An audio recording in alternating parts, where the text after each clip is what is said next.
आज के युग की मांग है कि हमें अपने अंतःकरण को विस्तार देना होगा।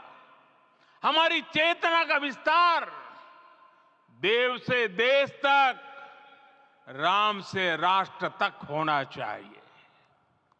हनुमान जी की भक्ति, हनुमान जी की सेवा, हनुमान जी का समर्पण, ये ऐसे गुण हैं जिन्हें हमें बाहर नहीं खोजना पड़ता।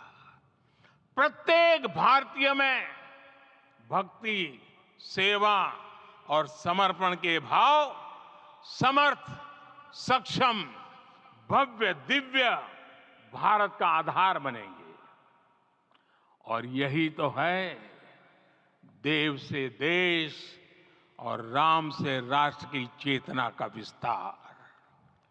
दूर सुदूर जंगल में, कुटिया में जीवन गुजारने वाली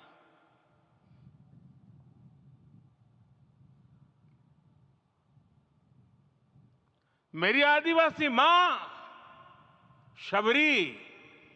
शबरी का ध्यान आते ही अप्रतिम विश्वास जागृत होता है। मां शबरी तो कब से कहती थी, राम आएंगे।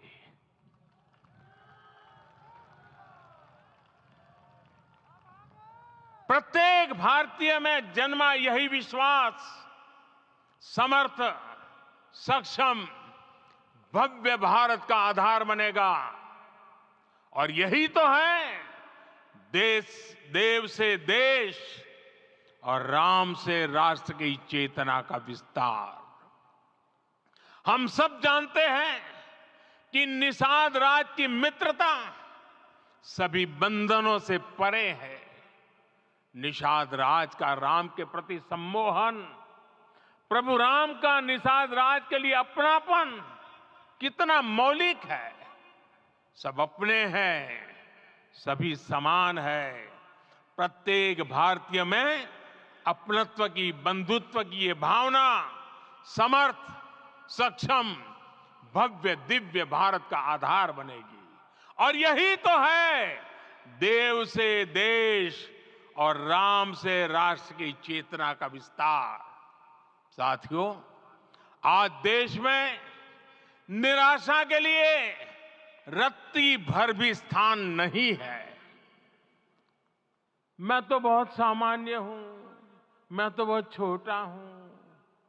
अगर कोई ये सोचता है तो उसे गिलहरी के योगदान को याद करना चाहिए। गिलहरी का स्मरण ही हमें हमारी इस हिचक को दूर करेगा, हमें सिखाएगा कि छोटे बड़े हर प्रयास की अपनी ताकत होती है, अपना योगदान होता है। और सबके प्रयास की यही भावना समर्थ, सक्षम, भव्य, दिव्य भारत का आधार बनेगी। और यही तो देव से देश और राम से राष्ट्र की चेतना का विस्तार।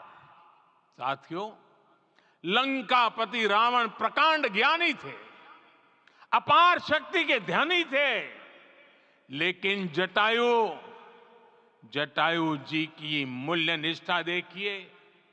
वे महाबली रावण से भिड़ गए। उन्हें भी पता था कि वो रावण को परास्त नहीं कर पाएंगे, लेकिन फिर भी उन्होंने रावण को चुनौती दी। कर्तव्य की यही पराकाष्ठा समर्थ, सक्षम, भव्य, दिव्य भारत का आधार है। और यही तो है देव से देश और राम से राष्ट्र की चेतना का विस्तार। आइए हम संकल्प लें कि राष्ट्र निर्माण के लिए हम अपने जीवन का पल पल लगा देंगे।